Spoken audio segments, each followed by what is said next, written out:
हे चाची। का भैया? अरे कैसन तोरे सिलवा ससुरवा परेशाने होई के आई बहो। हे भैया, ओकरे घरे वाले ठीक ना हैं।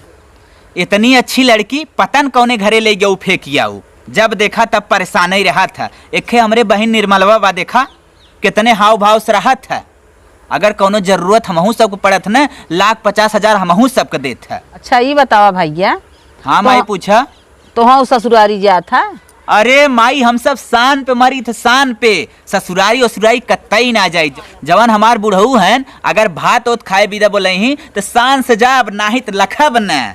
अच्छा हे देखा एखे भाई हमारा बा, इलाहाबाद तैयारी करत है। 2 दिन से गरहा इंटरव्यू दे। अगर जरूरत पड़त न 1,50,000 इहो के देत है।